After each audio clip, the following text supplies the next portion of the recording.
On April 28, 2003, the police station in Sawar, a rural outpost in the sprawling, heavily populated district of Ajmer, India, received an anonymous tip from a very observant caller. The caller directed officers to an abandoned well on the outskirts of town. When police arrived and hauled a heavy, cloth-wrapped bundle up from the water, they found a human torso. The head was missing. Following the caller's second set of instructions, the police drove down to the banks of a nearby river. There, they found another cloth bundle containing the severed head. The face had been pressed against a gas stove and severely burned. The intent was obvious. The killer wanted to permanently erase the victim's identity, ensuring the body would remain an unsolved, nameless ghost in the police archives. But the killer made a critical miscalculation. Fire easily destroys skin, hair, and biological tissue. It cannot destroy metal. Hundreds of miles away from that rural riverbank lies Kishangarh, an industrial hub famous for its massive, highly lucrative marble quarries. Here, a wealthy patriarch named Durga Prasad was running a vast marble empire, and his son, a successful businessman named Bhawani Sharma, had completely vanished. The Sharma family had been fracturing from the inside. Tensions and toxic arguments over the business had recently forced Bhawani to move his wife, Nidhi, and their 2 young children into a separate home, away from his parents and brothers. Nidhi told her father-in-law that Bhawani had stormed out of the house after a minor argument and simply hadn't returned. Yet despite her husband being missing for days, Nidhi immediately began showing up at the marble warehouses, taking total control of the business deals and the company finances. Ajmer police had a brutalized body without a name, while just miles away, a wealthy family in Kishangarh was searching for an heir with no body to bury. Back in the morgue, the coroner conducted an autopsy on the burned remains. The external face was completely destroyed, but deep within the skull tissue, they found something man-made. This diagram illustrates exactly what the medical examiner discovered: a small surgical steel wire permanently implanted between the victim's left eye and his jawbone. The precise placement of this wire proved the victim had undergone specific reconstructive surgery to repair a severe facial fracture. Since there were no missing persons reports matching the body, the police set a trap. They placed a highly specific advertisement in local newspapers, describing the severed remains and explicitly detailing the steel wire under the left eye. Durga Prasad read the newspaper from his home in Kishangarh. The mention of the steel wire immediately caught his attention. 11 years earlier, his son Bhawani had suffered a horrific car crash, shattering his jaw, an injury requiring an intricate surgical repair in Delhi. By attempting to burn away the biological face, the killer left intact the one piece of medical evidence unique enough to expose the crime. Investigators immediately contacted Sir Gangaram Hospital in Delhi and tracked down the specific surgeon who had operated on Bhawani. This chart represents the entire suspect pool.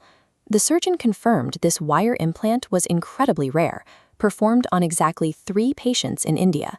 Police tracked down the other 2 men, confirming both were alive. By absolute medical certainty, the final patient was Bhawani Sharma. In the end, the police didn't need DNA. They cracked the identity of the faceless ghost through an airtight process of elimination. Now with a name, police summoned Bhawani's family, including his wife, Nidhi, to the station. They were brought in to formally identify the blood-stained clothes recovered from the riverbank. An officer brought a sealed evidence bag into the room and set it on the table. Before the bag was opened, Nidhi began to wail hysterically, screaming that the clothes inside belonged to her husband. That massive overreaction immediately flagged her as the prime suspect.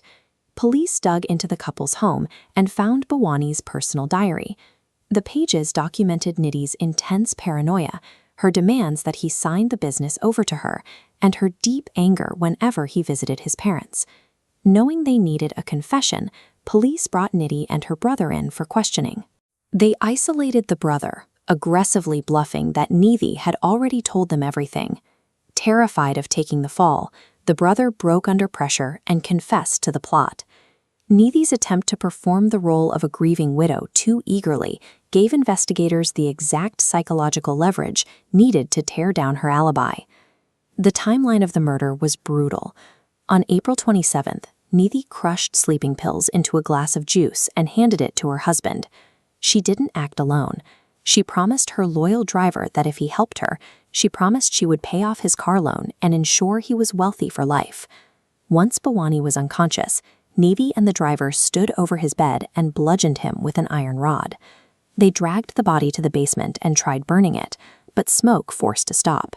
Panicking, they dragged him up to the roof, decapitated him, and held his severed head over a kitchen stove to melt his facial features. They packed the remains into their car and drove into the night, intending to dump everything, but they spotted police checkpoints on the road. Spooked, they threw the torso down a rural well and left the head by a riverbank. Their meticulously planned assassination devolved into a sloppy, frantic disposal, one that unraveled entirely because of a single observant tipster whose identity remains a mystery today. Nidhi Sharma's obsession with the family's marble fortune drove her to kill her own husband, turning the business she craved into a motive for murder. In July 2004, a judge convicted Nidhi Sharma and her driver of murder, sentencing them both to life in prison. But the story didn't end behind bars. After serving out her 14-year sentence, Nidhi was released from prison around the start of 2018. Despite spending over a decade in a cell, her priorities hadn't shifted.